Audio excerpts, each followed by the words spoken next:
Hi, my name is Lisa, and for this week's discussion post, we are talking about a choice we made this last week and comparing it to the choice that Abe made in our book, The Promise.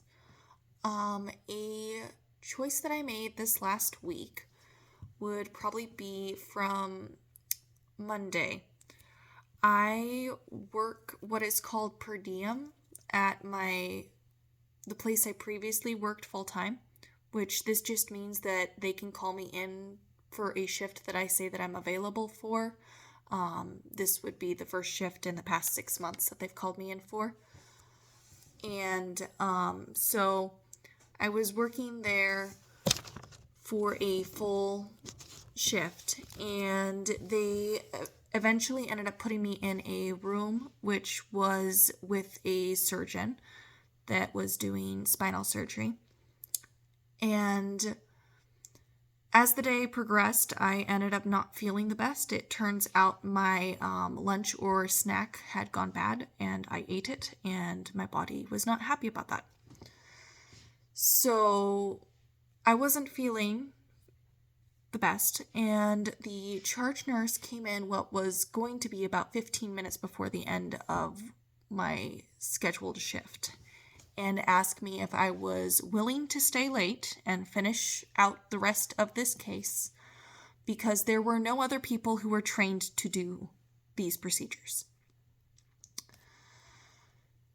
This was a difficult choice, which I ended up saying yes to because I did not want someone to be in the situation of not knowing what they were doing and being uncomfortable with doing a procedure.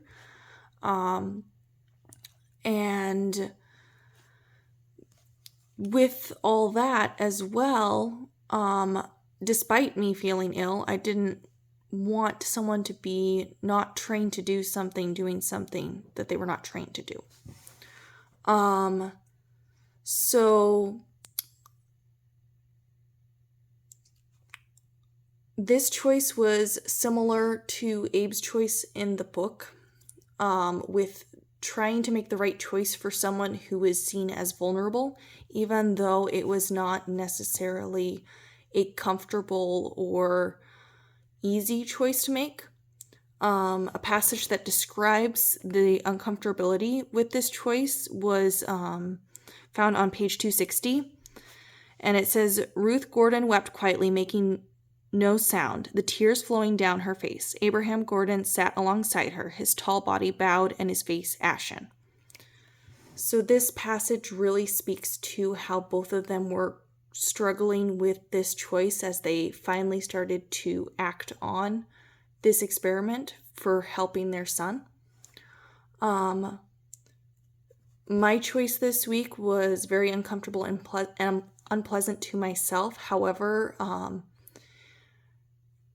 with having a person in that room who knew more about the procedure and what steps would be happening next, what instruments would be used, it decreased time that the surgeon was waiting for certain things, and with that would shorten the amount of time for anesthesia and potentially lower some of the risks.